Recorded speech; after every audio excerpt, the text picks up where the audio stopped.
stripey highlights and blonde ends are what a lot of people do to make a subtle sombre, but that is not the case here. What I wanted to do was reattach all those highlights and blend everything so it looks super beautiful and natural instead of this stripey hot mess we had going on here. So here's Formula 1 and the low light formula, and I'm going to begin by sectioning her hair from ear to ear.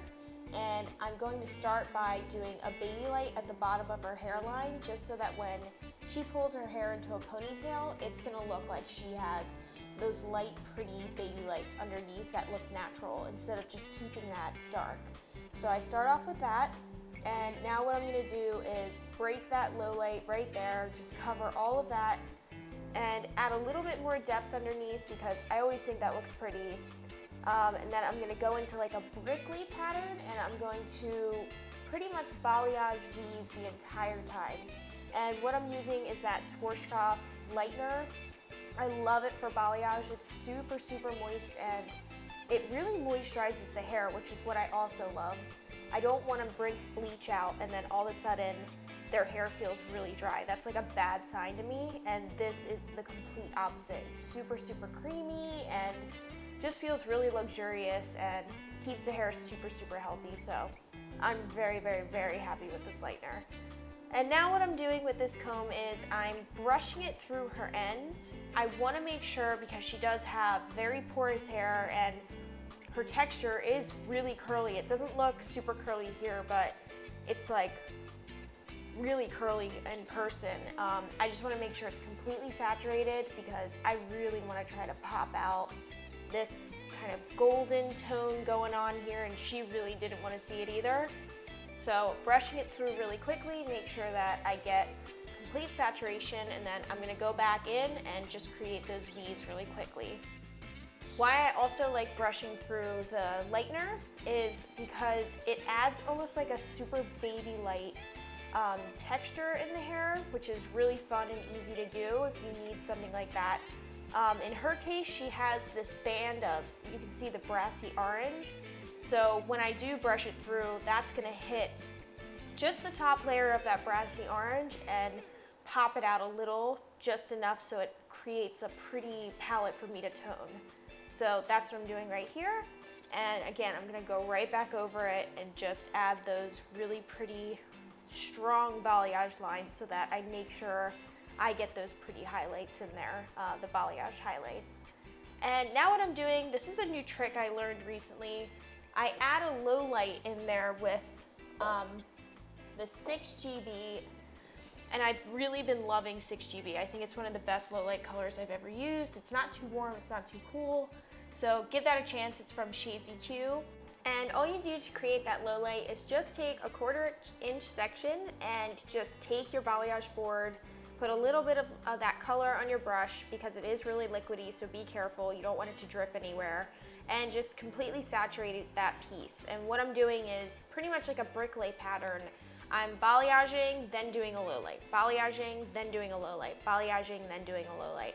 The reason I'm doing this is because her hair is so light on the ends, it looks really unnatural. Like, as you guys saw in the beginning, it looks very, very forced. And what I want to do is just bring a little bit of that deeper color in between so that it has more of a natural look, and it's just not so, hi, I'm, ombre, and my ends are super blown out. It just doesn't look pretty at all. And her hair texture, because of the curly texture, when it is so blown out and blonde, it makes it look dry, and that's not what we're looking for. So there I am adding the low light, and then here I am just balayaging again those V patterns all the way up her head.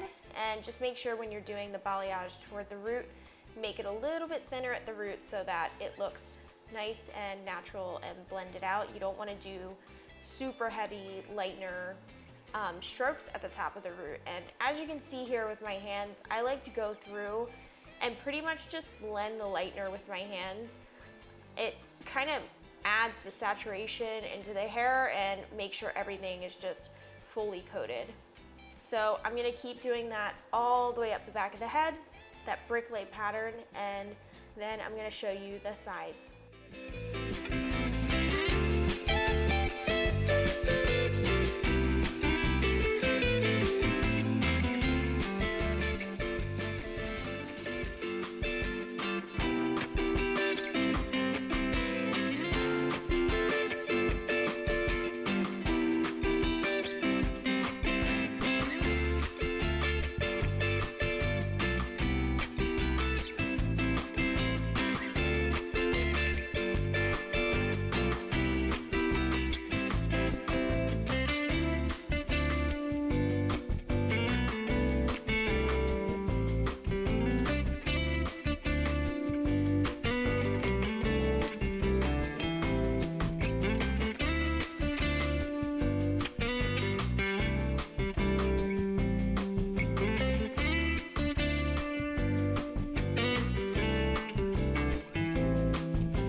so now onto the front, I'm going to create that low light right underneath. So I'm taking 6GB and just completely saturating just a really fine section on the bottom.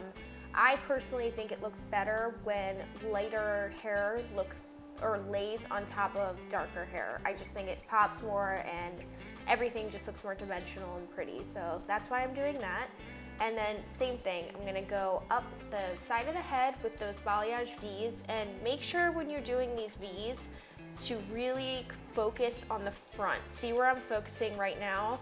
Those are the money pieces. Those are what your clients are going to see the second you blow out their hair. So make sure you completely saturate those, and I know you get tired as soon as you get to the front, but try to put like your engines back on go, because those pieces are the pieces that you need to save your energy for. If you do seem to run out of energy, you could always start in the front, but make sure you lift your developer to a higher level so that the back catches up. But for me personally, I like to start in the back, because just in case somebody is done processing, I can easily rinse out the back and make sure that their hair isn't over processed and the client has healthy hair, because that's my #1 goal. So same thing, adding that low light and then just balayaging those beautiful V's all the way up her head, and I'm gonna repeat that same pattern on the same side.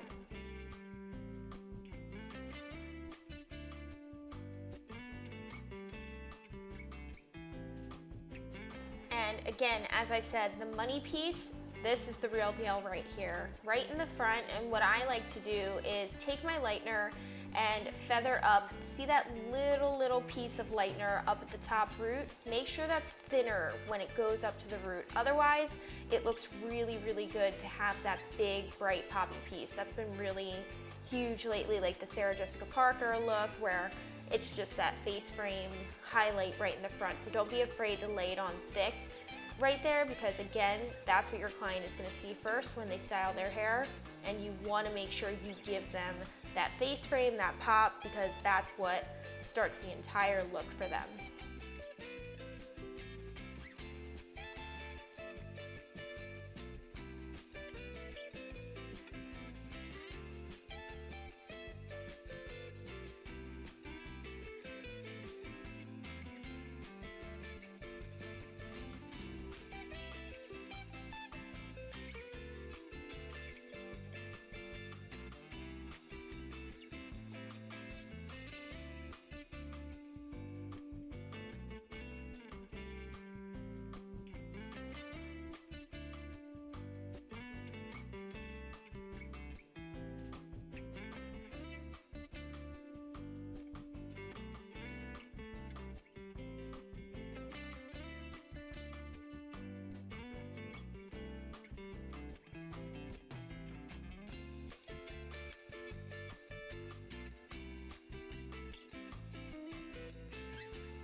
So before I rinse her out, I'm just gonna take a little bit of lightener from my bowl, so 30 volume, and I'm gonna paint it on the front of her hairline. And what this is going to do is take those little baby hairs. Do you see those on the left, how dark they are? I'm just gonna make those a little bit poppier and brighter so it looks like she got kissed by the sun. And there was that first pan of the untoned hair. I just wanted to show you guys what it looked like before I did any root blend or tone, and now I'm taking that 6GB and 5N, and I'm doing basically just a root smudge. So when I do root smudges, I take sections vertically back, and I almost do like a smaller section toward the front of the hairline, and then I slowly thicken it up in the back so it looks a little bit more like it gradually grew out and it's natural. I don't do like an entire 2-inch section. I kind of gradually piece it out, and then I always take my comb and I brush out the root all which way directions. And now what I do is take that T14 with Wella, and it is 10 volume, and I totally saturated her in the bowl because I haven't used this toner before. I've heard such good things, but I wasn't sure how it was gonna pull. So I made sure I brought her back to the bowl just in case anything funky started happening. So I totally recommend that. If you don't know how something's gonna go, I also did a test strand. I didn't show you guys on this, but I did a test strand on her hair before I even put this on there, and I really liked the tone. So if you're ever nervous, just bring them to the bowl. As soon as you see something weird, just wash it off. But in this case, it looked absolutely gorgeous. It totally pulled out all the warmth. She had a lot of brassiness, those blonde tones, and this is the result after the T14 toner. I think it was on about 8 minutes, and then I started to see it kind of grab, as you can see, a little ashy on the ends, which I really like, but some clients might not like it that ashy. She loved it, so we were good to go. But this was about 8 minutes. And as you can see, her color is so much more blended. Those streaky highlights are completely gone. The low lights in there, so it really makes it look like it's just more natural, sun-kissed, which is what we're all going for. And I absolutely love the front. It's totally face framed. Her beautiful eyes and skin tone. I love this tone on her way, way more than, I mean, I don't know if anybody looks good with brassy hair, but I think this really, really made her look like it's just much more polished. It's so pretty. She's also a hairdresser too. I forgot to tell you guys that. So that was kind of funny, doing another hairdresser's hair. I know you guys have probably had this experience, but it's an honor to do another hairdresser's hair. And I was really, really happy to give her like an updated look. Like, this is so important in our career, in our fields, to feel and look good. And I know she left and she just felt awesome. So that made me feel really great. But here I'm just shaking out those really simple waves I did on her. And that's all, guys. That's our big transformation. And I just love it so much. I hope she's so happy. And I hope you guys learned a lot from this video. Give these Balayage V's a chance and try to take that low light and just do those tiny pieces. It's so cool what the result is. I love it. You can see here, it's like, it's not dramatic at all, but you can tell it's so much more blended and it makes so much more sense. So thank you guys for watching. As always, I appreciate it so much. I'll see you guys really, really soon. Love you. Bye.